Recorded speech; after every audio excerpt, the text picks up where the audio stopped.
সকাল থেকে তার বুক ধড়ফড় করছিল। ছেলেকে বলল, আমি ঢাকা যাব, গাড়ি নিয়ে চলো আমাকে ঢাকায় হাসপাতালে। যথারীতি তাকে নিয়ে যাওয়া হচ্ছিল ঢাকার দিকে। এমন সময় সে বলল, আর নেয়ার দরকার নেই, বাড়ি চলো। বাসায় এসে তাকে শুইয়ে দেওয়া হলো বিছানাতে। সেখানেই সে চলে গেল চিরনিদ্রায়। আমরা কি দেখলাম? জীবনটা কি? কিছুই না। অথচ আমাদের সমাজে এমন অনেক মানুষ আছে যারা মনে করে আমি অনেক দিন থাকবো পৃথিবীতে, এবং এ কথা ভেবে সে মানুষের অনিষ্ট করতে থাকে। তার আশেপাশের প্রতিবেশী, তার আত্মীয় স্বজন, সবার সে অনিষ্ট করে গোপনে। কেমন করে করে এই অনিষ্ট? সে একটি গোপন বিদ্যা শিখেছে, তার নাম হচ্ছে ব্ল্যাক ম্যাজিক বা জাদুবিদ্যা। এই জাদুবিদ্যার মাধ্যমে সে মানুষের অনিষ্ট করে থাকে। হয়তো একজন মানুষ বিছানায় পড়ে আছে এবং তার সুস্থতার জন্য তার স্বজনেরা দোয়া করছে। ঠিক সেই মুহূর্তে একজন কালপ্রিট মানুষ, অর্থাৎ কালপ্রিট মহিলা, সে এসে ওই মানুষটিকে জাদু করলো। এতে কি হলো? সেই মানুষটি আর সুস্থ হতে পারছে না, সে বিছানায় পড়ে গেল। এই ধরনের ক্ষতিকর মানুষগুলো আমাদের সমাজে আছে এবং এরা আমাদের কাছাকাছি থাকে। এরা হচ্ছে এক ধরনের ক্রিমিনাল। এরা প্রকাশ্যে কাজটা করছে না, করছে গোপনে, যার কারণে ধরা পড়ছে না। এবং এমনভাবে আমরা অনেক খবর শুনি, মৃত্যুর সংবাদ, যে অমুক ব্যক্তি মারা গেছে, অমুক মহিলা মারা গেছে। এগুলো কিন্তু ব্ল্যাক ম্যাজিকের মাধ্যমে অনেকে করে থাকে। যদিও আমরা জানি যে মৃত্যু ঘটে আল্লাহর হুকুমে।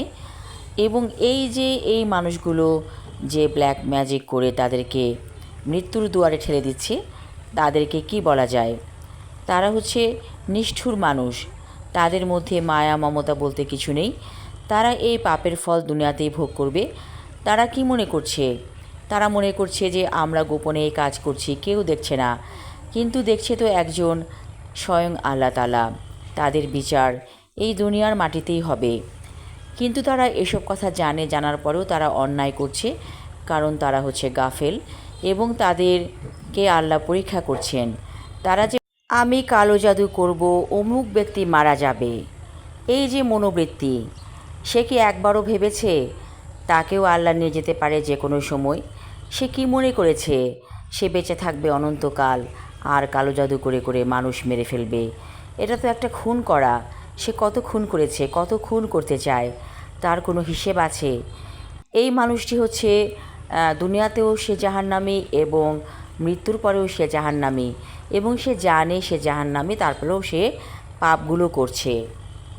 তার সাথে জড়িত যে মানুষগুলো আছে তারাই সবাই জাহান্নামী।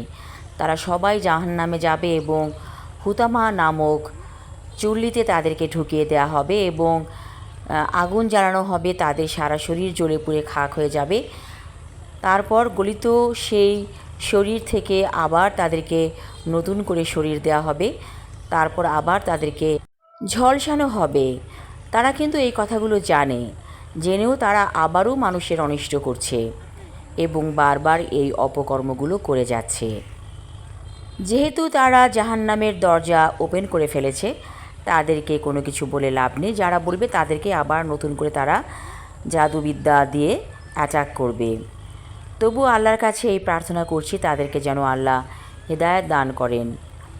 এই কথাগুলো কোনো একটি জনগোষ্ঠীর নয়, এই কথাগুলো কিছু মানুষের অপকর্মের কথা, যারা আমাদের সমাজের আশেপাশেই থাকেন।